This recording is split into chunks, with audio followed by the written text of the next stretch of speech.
Mi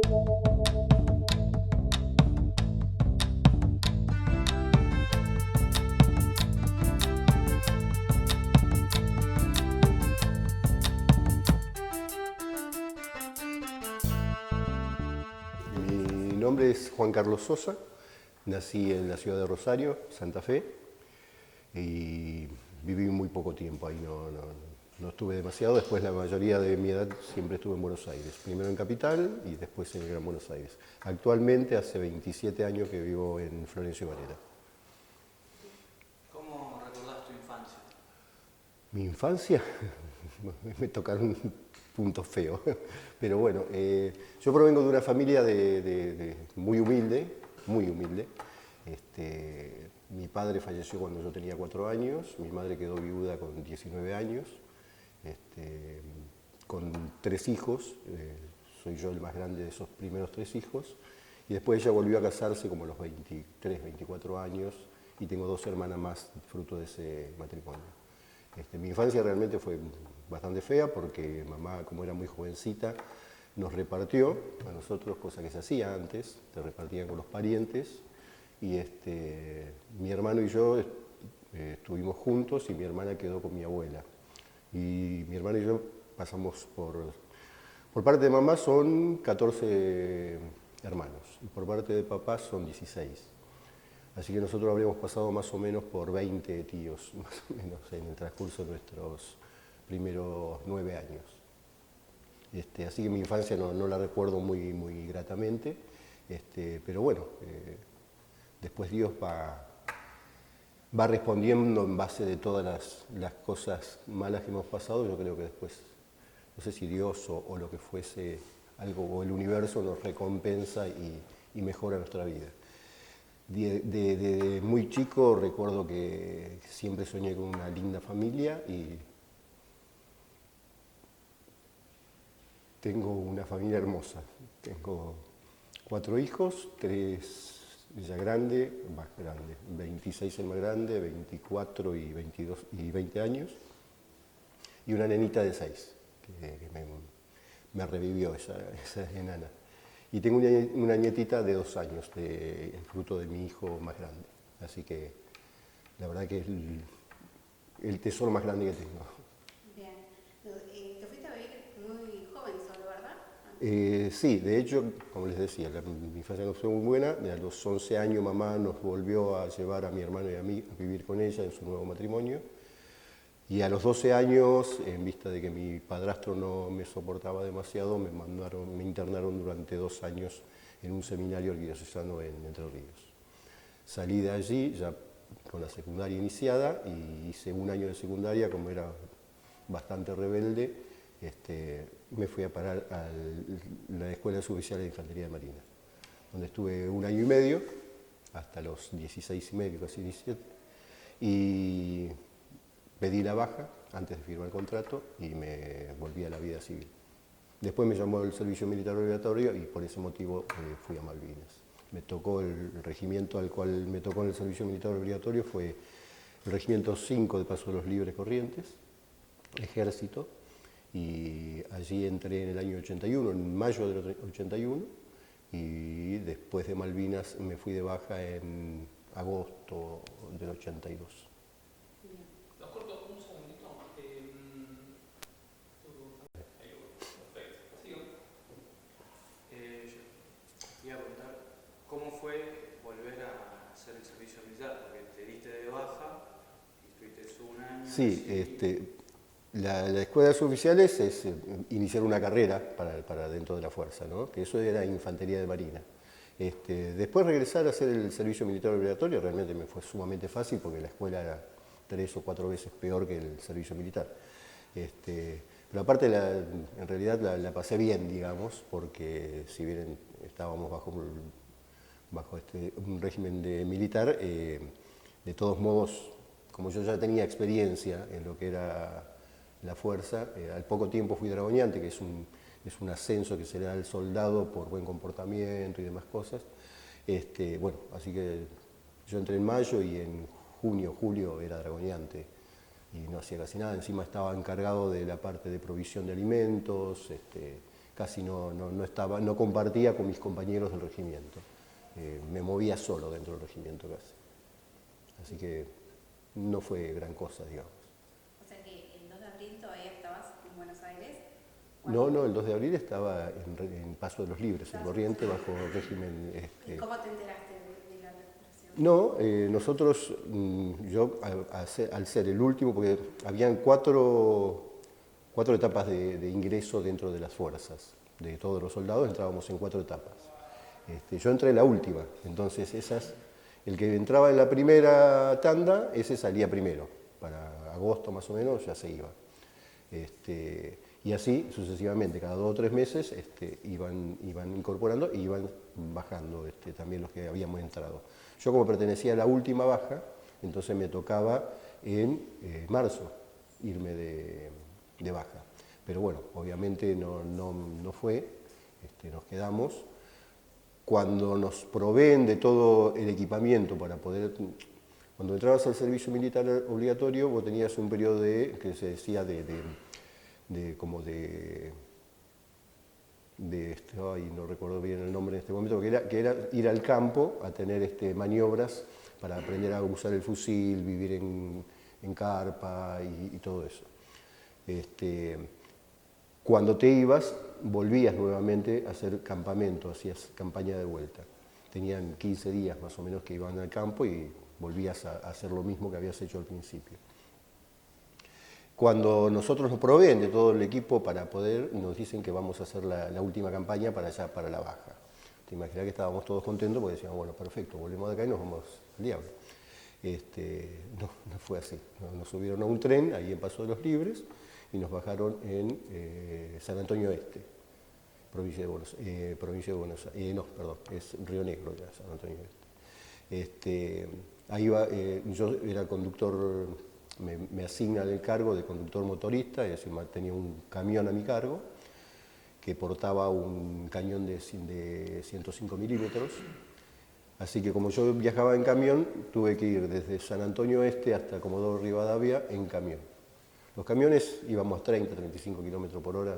Imagínate que la cantidad de kilómetros hubieron como... Era una línea de más o menos 100, 120 camiones que viajábamos y hubieron como 30 que volcaron en vista de que nos quedábamos dormidos, el cansancio del viaje y demás. Pero bueno, nosotros en mi caso llegué bien a Comodoro Rivadavia y todavía no sabíamos que íbamos a Malvinas. No teníamos idea de por qué íbamos a Comodoro Rivadavia, pero supuestamente seguíamos creyendo que era por el tema de la última instrucción. Nos alojaron en un regimiento 8 de ahí de Comodoro Rivadavia. Estuve 2 noches y a la tercera noche nos dicen que el grupo de conductores motoristas tenía que ir hasta Puerto Deseado para embarcar en los aviones allí y pasar a Malvinas. Recién ahí nos enteramos de que íbamos a Malvinas. Previamente a esto yo no tenía conocimiento que mi hermano había sido incorporado al regimiento de Infantería 4 aerotransportado de Córdoba. Es decir, que él también estaba bajo bandera. Eso en realidad no tendría que haber sucedido porque ya había un hijo bajo bandera, entonces no podían haber 2 hijos bajo bandera. Pero no tenía conocimiento, aparte de las comunicaciones en ese momento no eran las mismas que ahora. Y mi madre obviamente de mí no sabía absolutamente nada, y de mi hermano calculo que tampoco. La verdad que jamás lo hablé, pero calculo que de mi hermano tampoco sabía nada. Y pasamos a Malvinas el día 19 de abril, estuvimos en Malvinas. Y nosotros veníamos con un equipamiento de casi 34, 35 o más grados de calor en Corrientes, a pasar a Malvinas a 6, 7 grados bajo cero. El cambio fue bastante, encima lluvioso, seminevado, fue un cambio bruto, bastante brusco. ¿Cómo recordás el viento, el clima en general, como primera impresión? No, realmente la primera impresión me dio como que, ya te digo, cantado de frío, pero desconociendo qué es lo que sucedía en realidad. Sabíamos que habíamos tomado Malvinas, que teníamos que estar ahí, que iban a haber diferentes tandas, es decir, nosotros éramos una de las tandas, de las primeras, y que iban a haber diferentes tandas que iban ocupando nuestro lugar y cada tanto tiempo nos iban a hacer regresar al continente, ¿no? Pero no, yo estuve hasta el final, el día 14 y de hecho regresé el día 16. ¿Ese día pudiste avisarle a tu familia que cuando te enteraste que ibas a Malvinas? A mi familia no, porque no estábamos comunicados, no podíamos comunicarnos de ningún modo. Lo que pude hacer cuando ya estaba en Puerto Argentino, yo estuve, los 64 días que estuve en Malvinas, estuve en Puerto Argentino, lo que sí pude hacer fue enviar un telegrama y en una oportunidad intenté hablar por teléfono, pero en ese momento no todas las familias tenían teléfono, en casa no había teléfono, tenía que llamar a un vecino y bueno, no pude comunicarme con mis padres. Pero el telegrama no tengo conocimiento de que haya llegado a casa, es decir, que mis padres se enteraron que yo estaba en Malvinas cuando regresé. Antes no lo sabían. Y de hecho, mi hermano también viajó a Comodoro Rivadavia y él, como pertenecía al regimiento aerotransportado, tenía que haberse ido a Malvinas el día 16, pero claro, el 16 ya había finalizado el conflicto. ¿Cómo viviste los primeros 15 días en la isla? Porque ya el 1 de mayo empieza el bombardeo. El 1 de mayo empieza el bombardeo. Los primeros días estábamos todos muy nerviosos. Yo, como tenía un camión, a mí se me había asignado ese camión que les comentaba antes, un 421, que era el que llevaba el cañón 105. Cuando llego a Puerto Argentino, me asignan otro camión, un 426, que es un vehículo, un 416, un Mercedes-Benz 416, que es un vehículo de transporte de tropa y logística. Entonces, a partir de que llego a Puerto Argentino, me cambian el vehículo y comienzo a hacer todo lo que tiene que ver con transporte, tanto de personal como de logística, desde el aeropuerto hasta Puerto Argentino. Esa era mi asignación. Y los primeros días era eso, mi trabajo era ese, estar todo el día comenzaba tipo 9, 10 de la mañana y finalizaba a las 4 de la tarde, 4 y media, ya estaba oscuro, así que en el transcurso de esas horas era cuando yo tenía que estar trabajando. Y después estaba en mi camión, yo dormía, comía, hacía todo en mi camión. Bañarme no, porque no pudimos bañar nunca. ¿Cómo era la relación con tus superiores? Tenía un solo superior, un coronel que estaba a cargo mío, pero que nunca estaba al lado mío. Me venía nada más que cuando me asignaba, me decía tenés que ir a tal parte, tenés que ir a tal otra, pero nada más, no. Después no estaba en forma permanente conmigo, así que yo me manejaba solo casi. Claro, ¿no te relacionabas con tus camaradas? No, tampoco, no, porque ya te digo, era un trabajo bastante solitario, por cierto. ¿Tipo de camión? ¿Me dijiste que eso de Un traslado? Mercedes-Benz, sí, un Mercedes-Benz 416, que es para transporte de tropa y logística.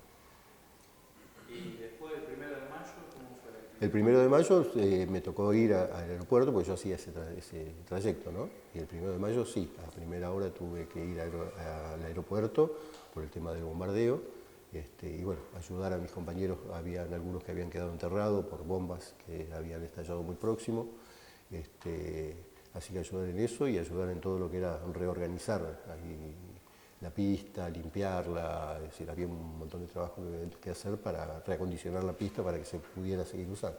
Era hacer una tarea totalmente distinta a la que venías haciendo. Es que de hecho, creo que la mayoría de nosotros, es decir, en esa época no es como ahora, en la cual hoy ustedes los jóvenes tienen derechos mucho más que lo que teníamos nosotros. Nosotros estar bajo el régimen militar significaba estar bajo bandera, significaba hacer las cosas que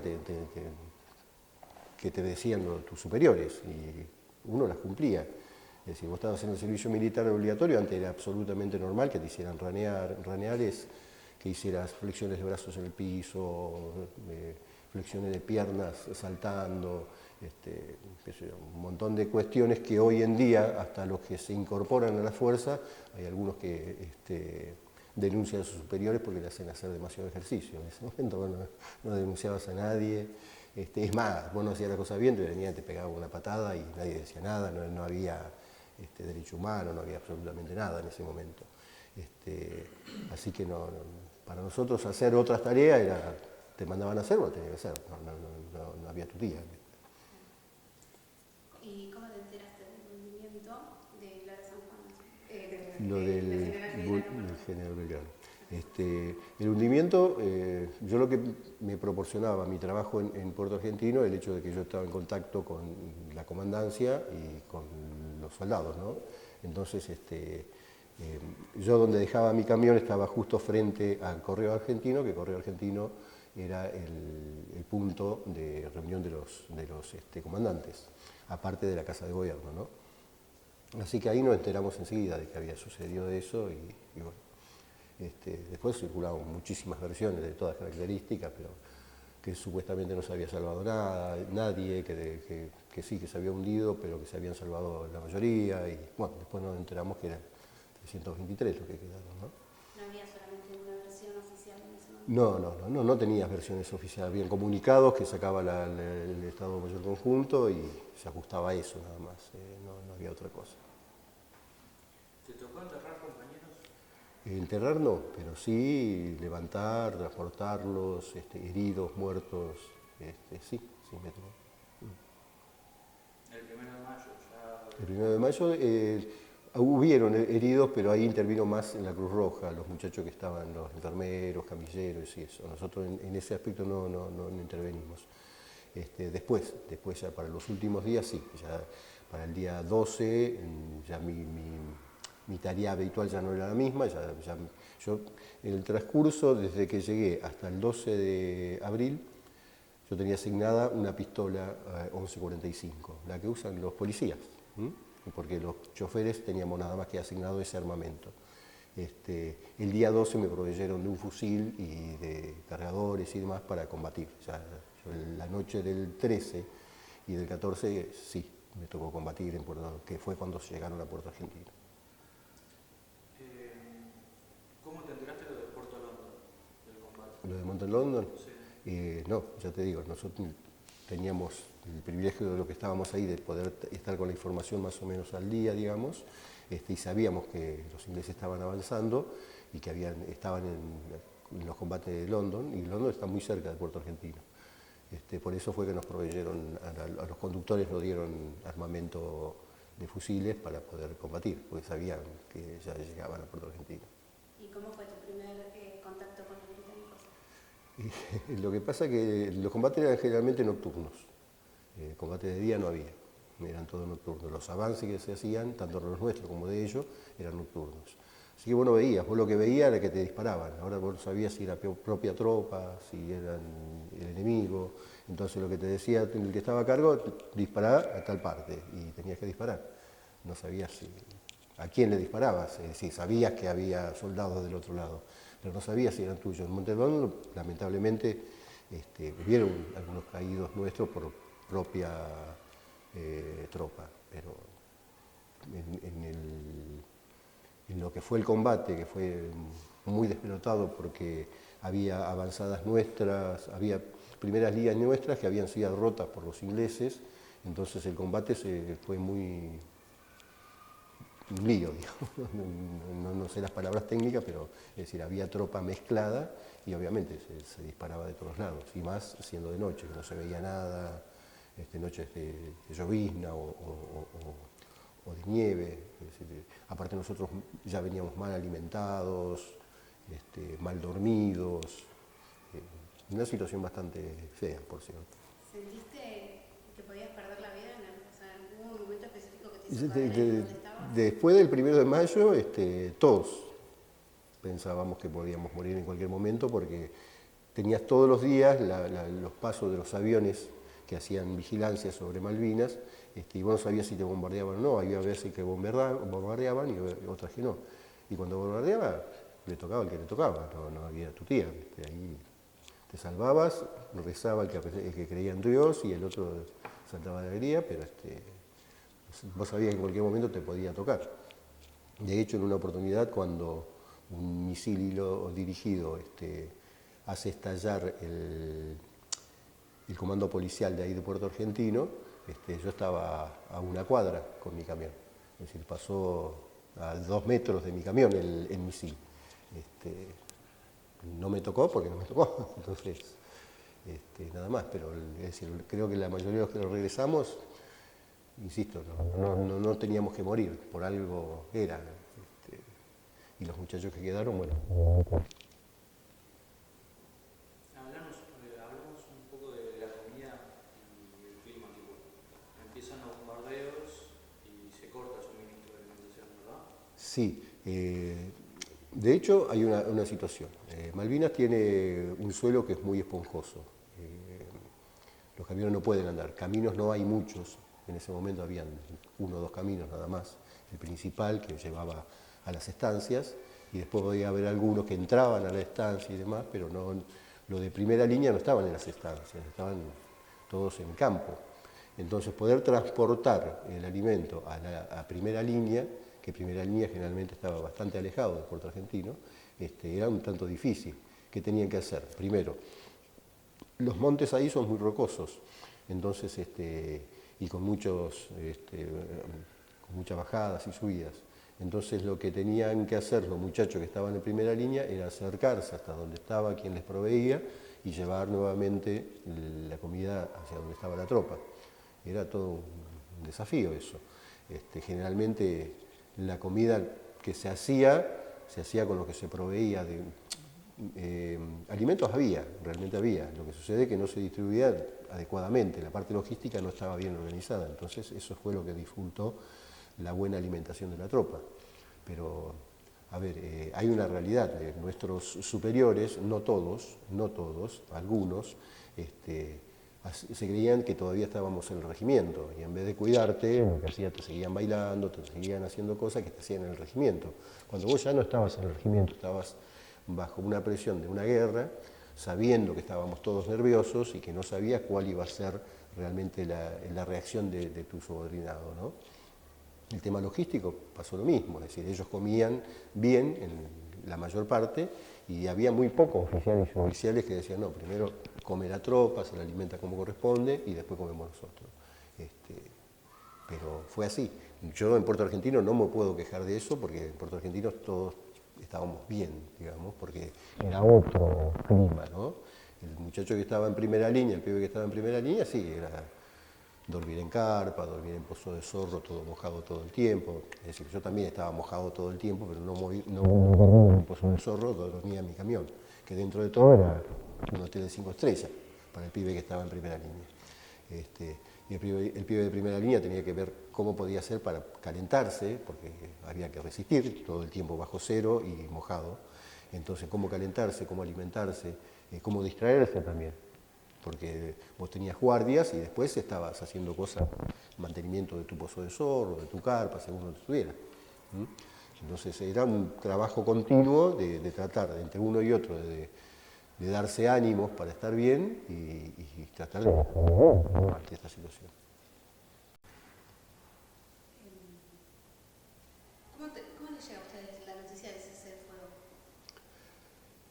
Y nosotros cuando combatimos el 13 a la noche, ya a la mañana siguiente, recuerdo que nosotros nos replegamos, el 13 a la noche una sección nos replegamos, yo regresé a mi camión y al día, cuando era de día, que fue tipo 9 de la mañana, una cosa así, ya se estaba dando la voz de entrega de armamento. Y en algunos casos habían equipos de comunicación muy grandes, había una serie de armamento y logística en buen estado, y entonces lo que se hacía, se destruía ese equipo para que no cayera en manos enemigas. Entonces algunos oficiales y suboficiales ordenaban la destrucción de esos equipos y otros nos ordenaban que entregáramos el armamento que teníamos. Y, bueno. Al ser soldado con preparación militar, saber que el armamento es parte de uno, es parte del cuerpo de uno, ¿cómo fue esa entrega?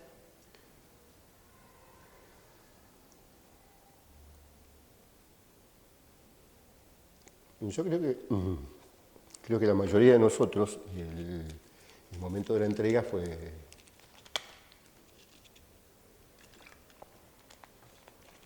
muy fea porque nosotros estábamos convencidos que estábamos defendiendo al país. Y el entregar el armamento, como decís vos, el armamento parte nuestra, y el saber que habíamos perdido, digamos,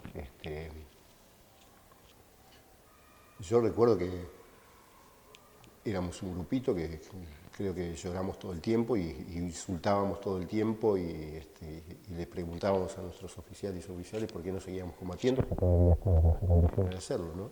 Pero claro, los que estábamos en Puerto Argentino éramos un grupito. Teníamos, no sé, no te puedo dar una cantidad exacta, pero no creo que seríamos más de 500 hombres. Ante el avance inglés, no éramos nada.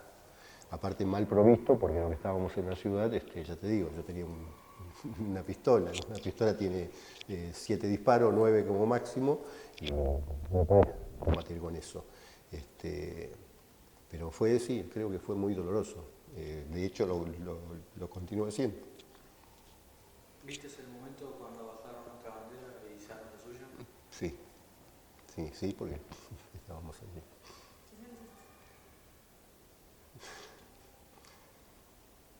Mal, muy mal, la verdad que muy mal.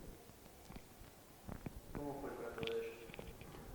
No, el trato de ellos, de mi parte, no me puedo quejar en absoluto. Un trato como corresponde en una situación de guerra. En mi caso estuve en uno de los hangares donde se depositaba la mercadería, estuve en uno de esos hangares 2 noches y el día 16 partimos, nos embarcaron al buque Canberra y llegamos el 19 de abril a Puerto Madryn.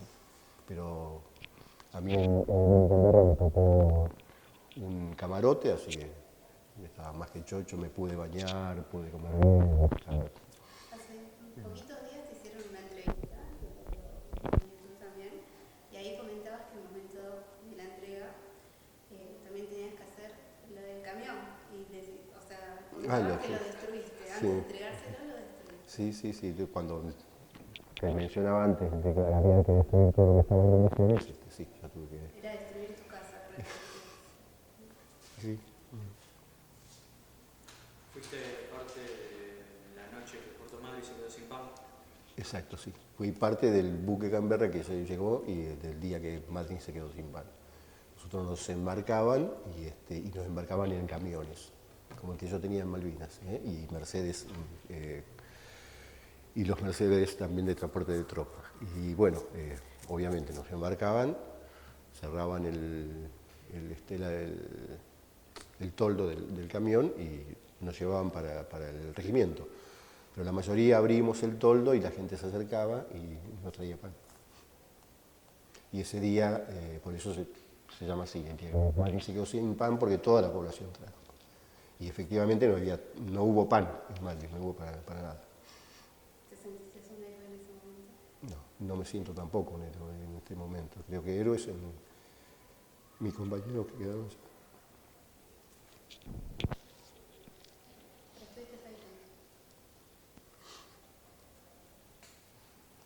¿Recibiste la orden de no hablar cuando llegaste acá? Todos me quisieron firmar una orden de no hablar, pero los que querían hacerlo lo hacían. La realidad es esa. No lo hacían, no quería. Yo, de hecho, empecé a militar por Malvinas desde que volví a la vida civil. Estuve 3 meses, me parece, sí, 3 meses encerrado en casa de mis padres, y salía por las noches, salía un rato por la noche nada más. Todavía estábamos con régimen militar. Y después en diciembre, me parece que diciembre, enero, empecé a juntarme con otros compañeros y ver qué posibilidades existían de poder ir armando algo como para hacer algo por nosotros, ¿no? Soy uno de los que empezó a caminar el Centro de Veterano de Guerra de Rosario. Trabajé bastante en eso, trabajé también como integrante del Centro de Rosario. Fui uno también de los que caminó para armar la Federación Nacional esta que hoy tenemos, que la Federación Nacional de Veteranos de Guerra es la más antigua de las federaciones, fue la primera que se formó. Y bueno, a instancia de esta federación se armaron muchísimos centros, muchísimos centros. En la actualidad tendremos cerca de 600 más o menos, distribuido todo a lo largo y ancho del país, por supuesto. Y fueron lugares en los cuales nosotros nos encontrábamos y podíamos charlar. Porque cuando vos hablabas con otro acerca de la guerra y lo que había sucedido, es como que no te sentías entendido. Encima éramos pibes. ¿Ustedes cuántos años tienen? 21. Yo tenía 20. Era más chico que vos incluso. Imagínate vos con 21 haber vuelto de una guerra, una situación horrible y que nadie te diera bola, que te ignoraran. poder conseguir trabajo se nos dificultaba muchísimo. Quienes podíamos salir a pedir trabajo. Pero había muchos de nosotros que no podían salir a pedir trabajo, porque estaban mal, realmente mal, que eran los muchachos que estaban en primera línea. Y esos muchachos que estaban en primera línea, la mayoría de ellos eran chaqueños, correntinos, formoseños, toda gente del norte, con ningún tipo de instrucción, ni primaria, nada. Imagínense que acostumbrados a vivir en el campo.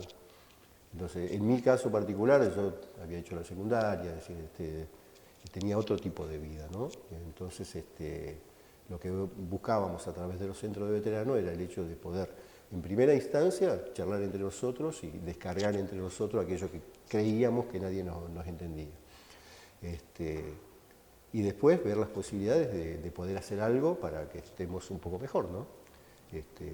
A partir de la creación de la Federación Nacional de Veteranos de Guerra, desde ese lugar hubieron muchos compañeros nuestros, que algunos ya estaban en la universidad o empezaban en la universidad en ese momento, con padres que eran profesionales y entonces nos daban una mano para ir elaborando nuestras primeras leyes y demás. Y creo que el 80% de las leyes que hoy nos benefician y nos amparan los veteranos de guerra salió de la Federación Nacional. Se trabajó muchísimo con eso. Bien, ahora dijiste que estuviste el día que Puerto Madryn se clasificó, Así es. volviste a la unidad, estuviste una semana por recuperación dietaria. En Campo de Mayo, eso. Después fuiste a tu casa, tu mamá no sabía que volvías, tocaste la puerta, vos llegaste. ¿Cuáles fueron tus primeras palabras?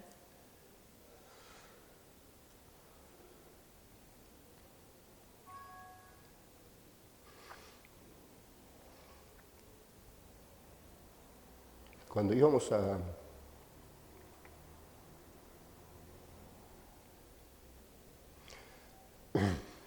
recoger a nuestros heridos,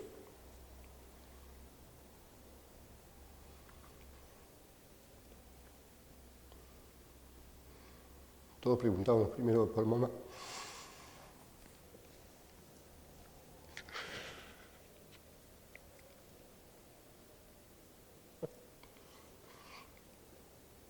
Y el volver a casa y poder abrazar a tu vieja,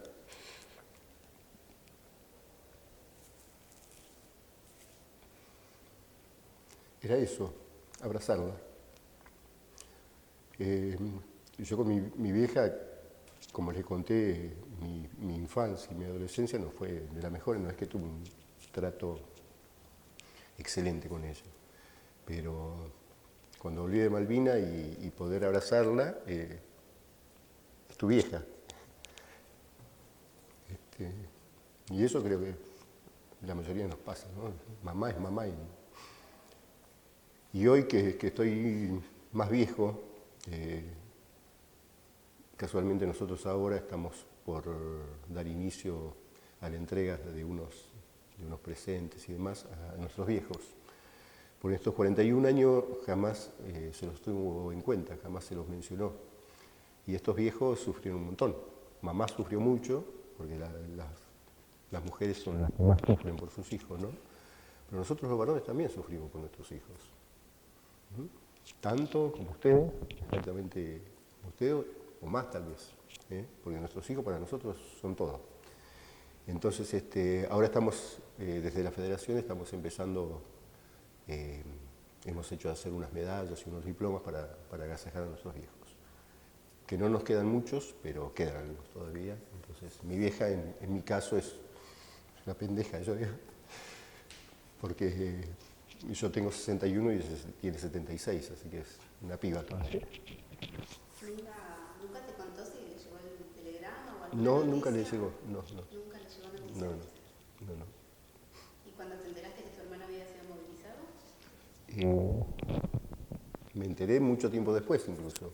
Es decir, en ese 5 o 6 meses después, que pregunté por mi hermano y me dice, no, él está incorporado. ¿Cómo que está incorporado? Está incorporado y es más, estuvo en Comodoro Rivadavia. Recién ahí me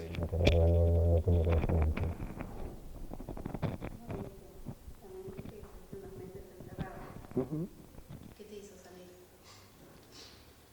Hay que vivir, hay que gozar de la vida. Es decir, si volví, y vieron tantos compañeros nuestros que no regresaron, si volví por algo era. Ya te digo, yo soy muy creyente, no sé si de Dios, no sé si cristiano, porque no voy a la iglesia, no rezo. Hay situaciones muy extremas, ¿no? Que creo que la mayoría están los agnósticos, situaciones extremas, pero sí creo que por algo uno está. Por algo en este momento estoy con ustedes, por algo sucede esto, a alguien le va a servir, a alguien le va a ir por otro lado, alguien va a ayudarle en algo. Entonces creo que todos estamos en este camino para el crecimiento, ¿no? Para ser cada día mejores. Y bueno, creo que pasa por ahí el tema de la vida, es decir, volver a vivir, ¿no? ¿En ese momento empezaste a estudiar Derecho? No, yo tenía que terminar la secundaria, sí, la secundaria. Terminé la secundaria de adultos en un colegio de estos de 3 años, que había, no sé si ahora hay, pero antes había unos colegios que en 3 años vos terminabas la secundaria. A mí me faltaba cuarto y quinto, una cosa así. Así que hice 1 año y ahí comencé a estudiar Derecho. Empecé a estudiar Derecho. Primero hice un curso de locución, porque pretendía ser locutor. Lo hice 6 meses, una cosa así. Después lo dejé porque me di cuenta que no me gustaba y empecé Derecho y junto con Derecho empecé también la licenciatura en Historia. Pero no me recibí. Cuando empecé a hacer las prácticas de Derecho no me gustaron para nada. No me sentía capacitado para esa profesión. Y Historia dejé en 3er año, tenía que trabajar y entonces me había casado en ese momento, mi primer matrimonio, y bueno, tuve que dejar. Pero después traté toda mi vida, siempre leí mucho y traté de capacitar más que nada en leyes para poder ir armando cosas que nos sirvan a nosotros, ¿no?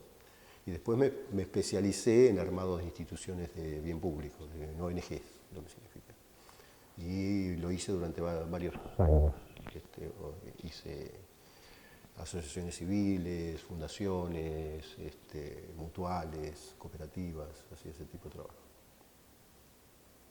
O sea que en la actualidad te relacionas mucho de tu trabajo actual con veteranos, tratándolos de ayudar a hacer esas cosas. Ya te digo, yo toda mi vida estuve en lo que nosotros decimos en la militancia de veterano. Trabajé cuando me casé, en el 2001 yo tenía una pequeña empresa y en el 2001 nos fundimos. Estuve como 3 años sin poder conseguir trabajo. Esos 3 años, te estoy hablando de 2001, mi mujer tenía, no sé si, era muy jovencita. Y ella se hizo cargo de la casa, teniendo 3 pibes. La verdad que la flaca, ella tiene 14 años menos que yo. Era muy jovencita cuando se hizo cargo de la casa esos 3 años y yo estaba muy bajoneado. Así que esos 3 años no hice casi nada. Y después de esos 3 años empecé nuevamente la militancia en veterano. Y a partir de eso, ahí en la provincia de Buenos Aires, había una resolución que posibilitaba la incorporación de veteranos de guerra a la Dirección General de Escuelas. Y a partir de esto, primero incorporé a la mayoría de mis compañeros que estaban sin trabajo, y después entré yo y trabajé en los consejos escolares hasta hace 5 años atrás que me jubilé. Y seguía trabajando, ¿no?, con el tema de veteranos de guerra. Cuando volviste, que después saliste nuevamente, buscando un trabajo, ¿se te dificultó o fue motivo por el cual nos comentaste que te deshiciste de ciertas cosas por la dificultad de conseguir algún trabajo?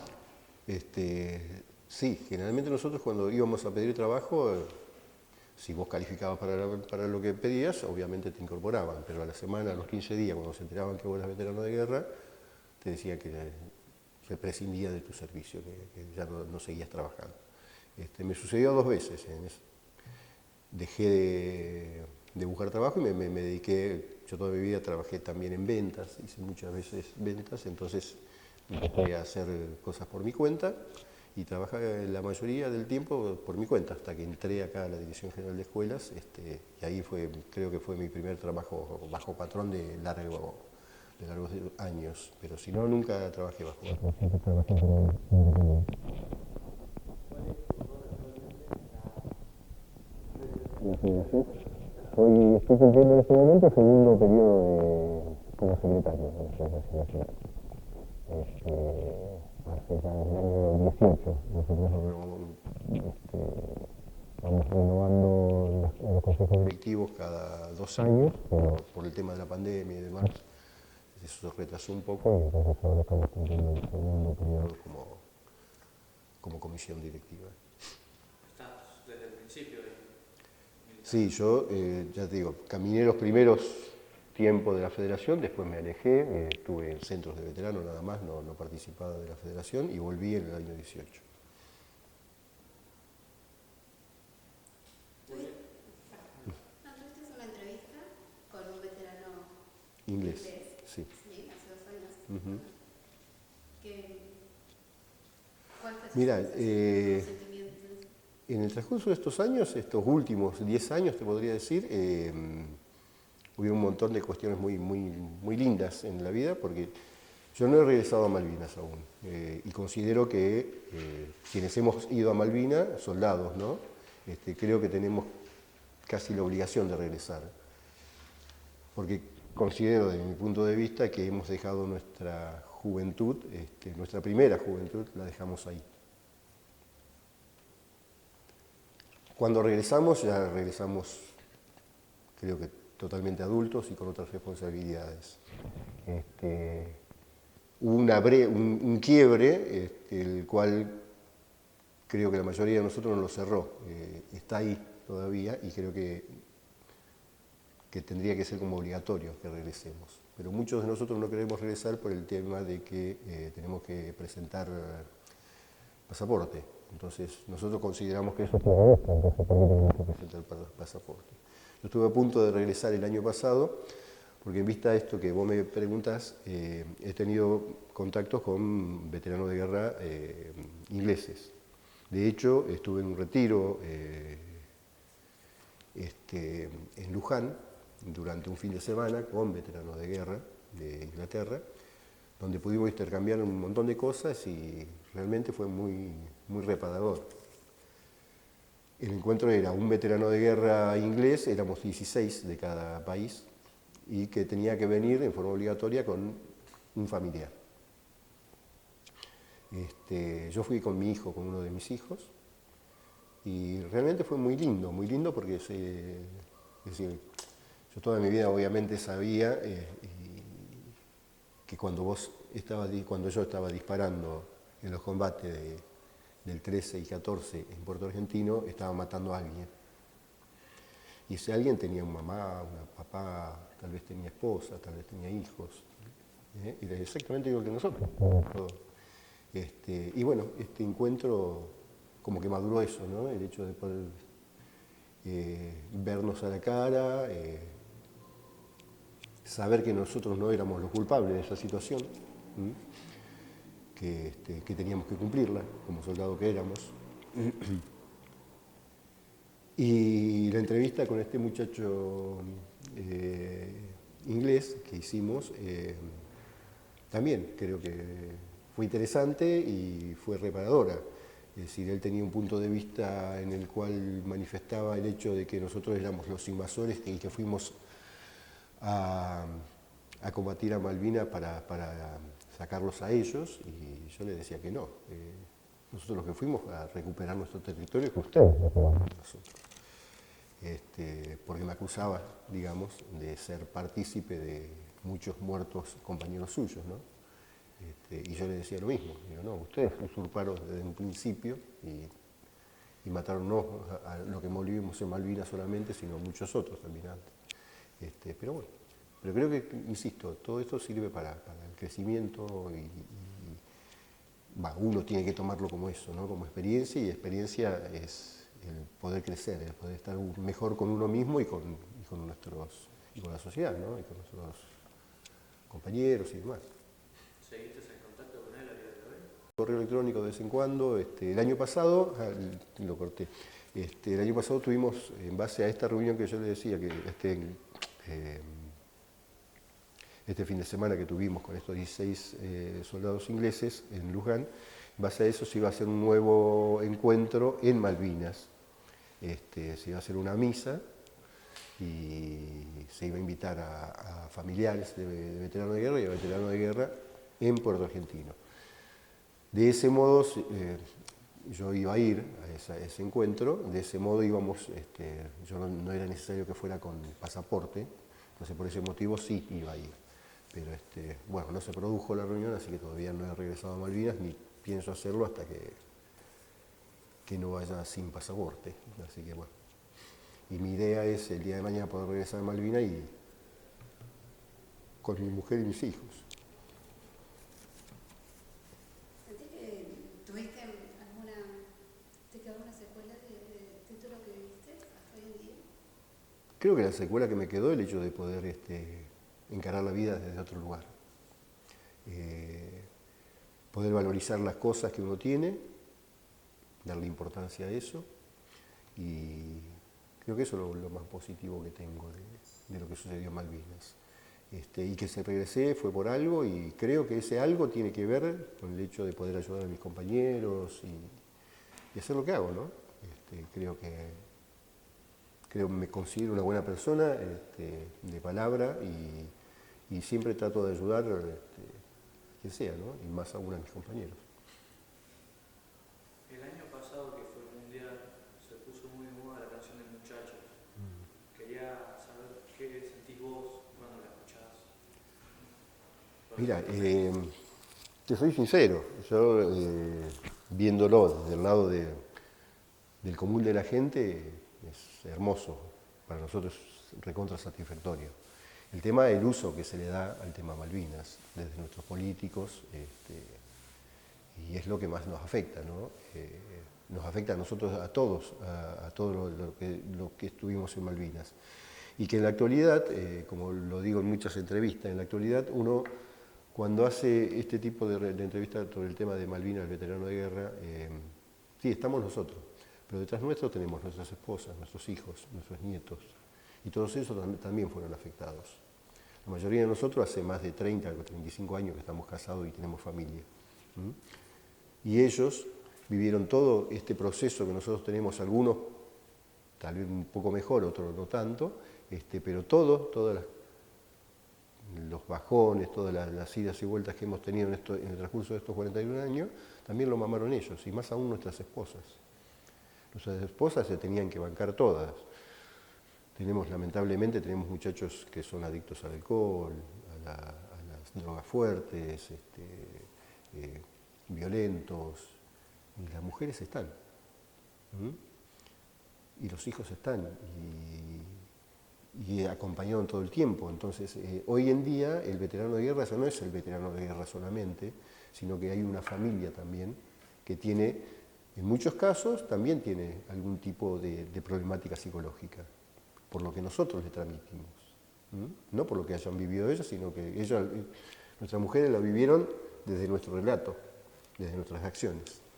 Y hay una serie de afecciones, hoy nosotros nos encontramos, claro, 10, 15 años atrás nos requeríamos de médicos, nos requeríamos de atenciones que hoy con 61 o más años, los más jóvenes tenemos 60 años, y de ahí para arriba. Entonces hoy sí requerimos de un montón de cuestiones que antes, cuando eras joven, no las necesitabas, y hoy la estamos padeciendo.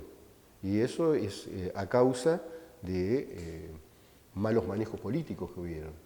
Pero nosotros tenemos un montón de leyes que nos amparan y podemos estar muy bien, pero no se cumple.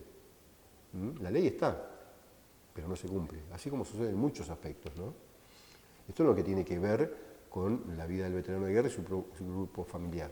Pero después, cuando hablamos de la cuestión Malvinas y hablamos de la cuestión de soberanía nacional, hay muchísimas leyes también que tienen que ver con eso y que no se cumplen para nada. ¿Vos cuando llegaste, pudiste hablar de lo que pasó en Malvinas con tu familia o solamente sentiste contención con entre veteranos? No. De hecho, ni con mi mujer hablaba siquiera de Malvinas. Mi hijo mayor se enteró que yo era veterano de guerra a los 10 años, porque se hacía una charla sobre Malvinas y la docente de él se había enterado que yo era veterano de guerra por otro compañero mío y me llamó para ir a dar una charla. Y ahí... ¿Por qué no queríamos? Creo que la mayoría de nosotros no queríamos contar el tema de Malvinas por el dolor que tenemos adentro, el dolor que nos causó, el daño que nos hizo. Nosotros decimos, llevamos una mochila que no es fácil de descargarla, es como que la tenemos pegada y la llevamos con nosotros. A través de esta charla muchos de nosotros vamos alivianando esa mochila, pero el dolor que sentís adentro, de saber que no pudiste recuperar las Malvinas, de saber que tuviste que entregar tu armamento, ver bajar la bandera, es decir, un montón de cuestiones que para nosotros era realmente de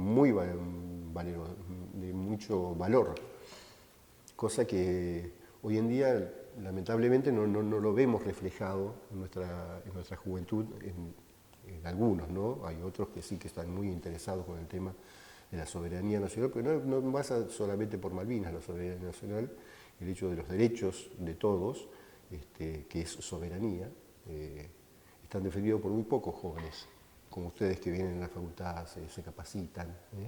Lamentablemente tenemos muchos otros también, o tal vez una minería, pero mucho más vista, que se ve más que ustedes, que se levantan a las 6 de la mañana para estudiar, los días de examen están toda la noche estudiando, vienen, dan la materia, laburan en algunos casos. Entonces, ustedes son los menos visibles. Los que más se ven son los otros pibes que se están drogando, entonces, pero es parte de la soberanía y es parte de la obligación de nuestro gobierno nacional de poder hacer que esos jóvenes no estén en esas condiciones, sino que estén como ustedes en una universidad, en la escuela primaria, secundaria, capacitándose para hacer un país mejor el día de mañana, ¿no? Y ese creo que es el motivo por el cual nosotros no hablamos mucho con nuestra familia de Malvinas, por el dolor que tenemos. Esa es la realidad. Es más fácil comentarlo entre compañeros. Y sí, porque vivimos lo mismo. Es decir, cuando yo le hablo de un compañero que fui a rescatar y que le faltaba una pierna o que le faltaba un brazo, que lloraba pidiendo a su madre, él tenía también un compañero que pasó lo mismo. O tal vez lo pasó él. Entonces el diálogo es diferente. Porque ambos sentimos lo mismo y lo que estamos haciendo es tratando de ver cómo hacemos para que ese dolor que sentimos tratar de no te digo de quitarlo, pero sí de hacerlo menos difícil. ¿Alguno de los heridos que levantaste después de que finalizó y regresaron lo volviste a contactar? Es que no te soy sincero, si vos me preguntás a quién fue, la verdad que no sé. Si vos nosotros íbamos, recogíamos a ellos, nos subíamos al camión, al que iba al hospital lo llevaba al hospital, el otro tenía que ir a otro lugar y así, pero no tenía conocimiento de... Encima yo, muy memorioso que sea, que no lo soy, tengo otros compañeros que te pueden relatar el minuto a minuto de toda su vida y yo al respecto la verdad que no, nada. ¿Y actualmente cuál es tu posición al respecto de la defensa de la soberanía? Mi posición es, insisto, la que más o menos mencioné antes, el hecho de que tenemos muchísimas leyes que amparan la cuestión soberana nuestra y tenemos la mayoría de nuestros políticos que se la friegan a las leyes. Entonces, ojo, no, yo como secretario de la Federación Nacional tengo una relación directa con secretarios, con ministros, y te soy sincero, en muchos casos se lo he manifestado, pero... y de modo continuo lo hacemos. Nosotros, hoy la Federación Nacional, más que para pedir reivindicaciones de veteranos de guerra, lo que estamos haciendo es trabajando por el tema de soberanía nacional. Trabajamos mucho con Cancillería, con el embajador Guillermo Carmona, que es como digamos, el responsable a nivel nacional de la cuestión Malvinas y soberanía. Y bueno, lo manifestamos el hecho de que las leyes, es decir, los barcos, los buques, esos pesqueros que tenés en el sur, nuestra prefectura naval no tiene los recursos suficientes para poder hacer que eso no suceda. Y eso tiene que ver con la relación del Estado, el mantenimiento que han hecho nuestras fuerzas tanto de armadas como de seguridad. Entonces...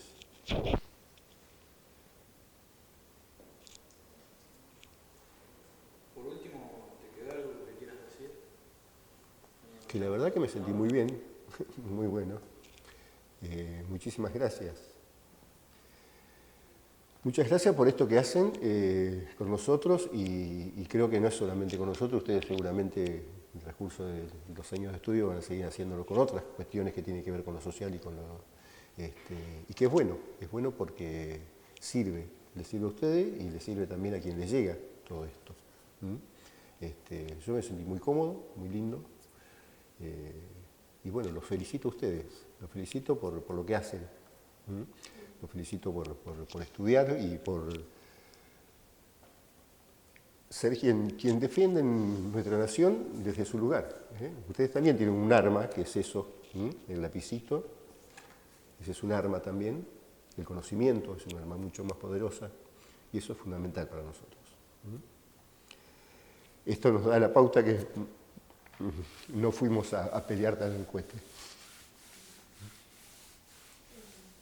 A mí sí como que me quedó una pregunta para hacerte, no lo quería pasar por encima, que era que no comentaste que eras veterano hasta que tu hijo fue grande y fue a la escuela. No quería pasar por arriba. ¿Cómo fue su reacción? ¿La de mi hijo? Y la tuya también.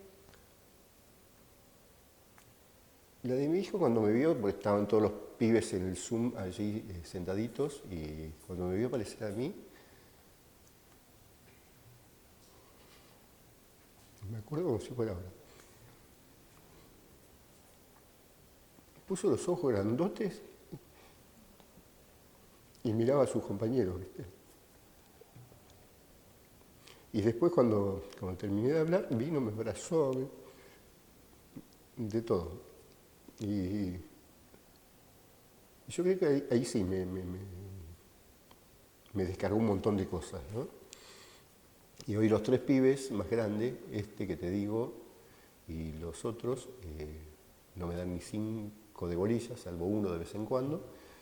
Y la enana, la de 6 años, revolea que soy veterano de guerra por todo el mundo, por todos lados, recontra orgullosa, y ella dice que si tiene que combatir por Malvinas, va a combatir. Bueno, vos también habías comentado en otra de las entrevistas que si tendrías que volver a ir, irías. Por supuesto. Y si hoy fuera que tus hijos tienen que ir. Estoy yo para ir, antes que mis hijos. Yo creo que el sentimiento de patriotismo tiene que ver con uno y tiene que ver de cómo mamó la vida para tener el sentimiento patriota. Yo no puedo sentir lo que siento por mi país si no a pesar de no haber sido mi infancia y mi tiempo de estudio lo positivo que tendría que haber sido, obviamente a mí algo me quedó por el amor que le tengo a mi patria. Cuando pude ir a defenderla, cuando salíamos para San Antonio Este, que nos proveían el equipamiento, mi jefe de regimiento, que yo tenía una muy buena comunicación con él, el general Mabragaña, que ya falleció, me dijo, vos no te vas, vos te tenés que quedar en el regimiento. No, yo quiero ir a la última instrucción y voy a ir. Y me vio en San Antonio Este, y me dijo, ¿y vos qué haces acá? Y yo todavía no sabía que iba a Malvinas. Y él ahí como que insinuó algo diciendo que vos estás loco, no te vas a morir. Claro, cuando escuché eso no le di importancia, pero claro, sabía que íbamos a Malvinas. Entonces, y él no quería que fuera, y yo fui, y realmente me siento orgulloso de haber defendido a mi país, lo volvería a hacer. Y siempre creo que es fundamental el hecho de, nosotros los veteranos de guerra fuimos a combatir a Malvinas por nuestro país. Está bien, estábamos bajo un régimen militar y teníamos la obligación de ir. Pero creo que el 90% de nosotros hubiéramos ido a combatir, si nos preguntaban, hubiéramos ido a combatir. Y el amor a la patria, ya te digo, se mama en base a lo que vos vivís cotidianamente, lo que mamás de la sociedad, de tus viejos, de la universidad en este caso. Si a vos te quieren invadir tu casa, ¿vos vas a permitirlo? Sea quien sea. Entonces vos me decís, si tu hijo tiene que ir. Y mis hijos hoy son adultos y ellos son los que van a decidir, digamos, si van o no van. Pero creo que yo le di las bases como para que lo hagan.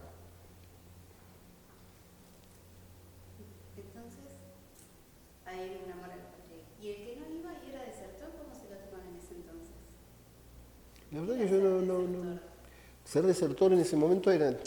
A ver, una cuestión era ser desertor cuando vos hacías el servicio militar obligatorio. El servicio militar obligatorio, ¿ustedes saben cómo era? Las incorporaciones y eso, ¿tienen conocimiento? Ni ahí. Lotería Nacional. Efectivamente. Todos los muchachos, antes eran los 21, después pasó a los 18. Cuando cumplías los 18 años, por Lotería Nacional había un sorteo de números. Desde el 0 hasta el 400, una cosa así, 400, 500 era ejército. De 500 a 700 era Malvinas y de 700 a 999 era Fuerza Aérea. Entonces, en base a tu número de documento y el número de sorteo que salía, vos sabías que te correspondía. Y había una parte que se salvaba. ¿Qué sucedía?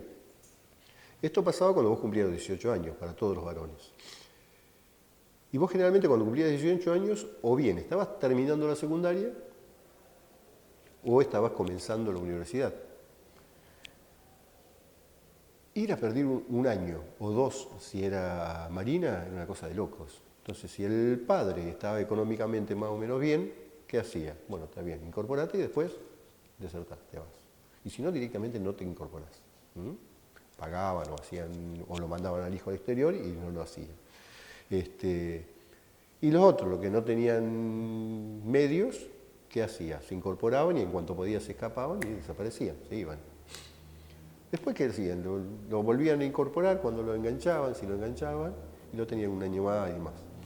Pero claro, en época de guerra la cuestión era diferente. Y encima en ese momento, ¿qué teníamos? Nosotros teníamos ya incorporaciones.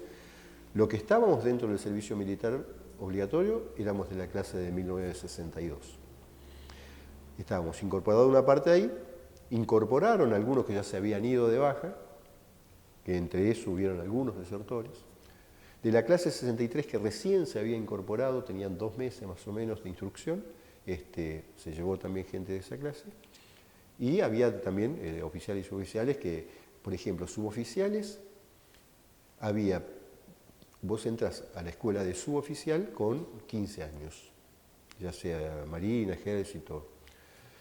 En Marina, según lo que elijas, seas cocinero, enfermero, diferentes profesiones que hay, era la cantidad de años que te estudiabas para hacer el primer contrato y salías como cabo segundo. Entonces, si eras cocinero, si vos querías ser cocinero, por ejemplo, estabas un año, y al año ya eras marinero de primera y ya salías de la escuela y empezabas a trabajar de cocinero para la fuerza. Y esos muchachos eran pibitos, eran más pibitos que nosotros. El buque General Belgrano, no sé si ustedes saben, hubieron varios muchachitos de 16 años que eran tripulantes del buque General Belgrano. Uno de ellos murió, un salteño. Ese salteño eran 3 hermanos que estaban en el buque General Belgrano. Los otros 2 se salvaron y él falleció. Él era maquinista, estaba en cuarto de máquina y los de cuarto de máquina ninguno se salvó, todos murieron. Y así como ellos, había jovencitos de 16 años también en Marina, 16, 17 años. De hecho, una de las causas que actualmente está parada, pero está en curso, el nombre de la causa, de esa causa, lleva el nombre de un cabo segundo que lo habían sacado de la escuela para llevarlo a Malvinas. Y lo hacen cabo segundo para eso, para llevarlo a Malvinas. Y la causa, por derechos humanos, lleva su nombre. Un cabo recién salido de la escuela no puede dar ningún tipo de orden. Tiene menos jerarquía que un soldado. Y hoy, fíjense la tergiversación que ha habido de las cuestiones de derechos humanos, que esa causa lleva el nombre de esa persona. Que no viene al caso, desde acá de la zona sur también, pero no viene al caso. Pero fíjense, es decir, los malos manejos que se hacen de todo, que un pibe de 17 años supuestamente es el cabeza de una causa por derechos humanos. No tiene nada que ver. Que hubieron malos suboficiales y oficiales, sin lugar a dudas, pero fueron los menos. La mayoría pelearon junto a nosotros, se cantaron de hambre como nosotros, y era como toda institución, como toda instituciones, ¿no? Es decir, en una asociación civil misma, vos tenés gente que trabaja para el club del barrio, para la sociedad de fomento, para lo que fuera, bien, a conciencia, con ganas, y tener el otro que viene para ver cómo miércoles para currar un peso para... Y bueno, dentro de la fuerza. En este caso, digamos, las cuestiones tenían que ver con, sí, perdías un soldado, o lo herían, o perdías una posesión, eran cuestiones mucho más fuertes, por supuesto. Pero eran los menos, te puedo asegurar que eran los menos.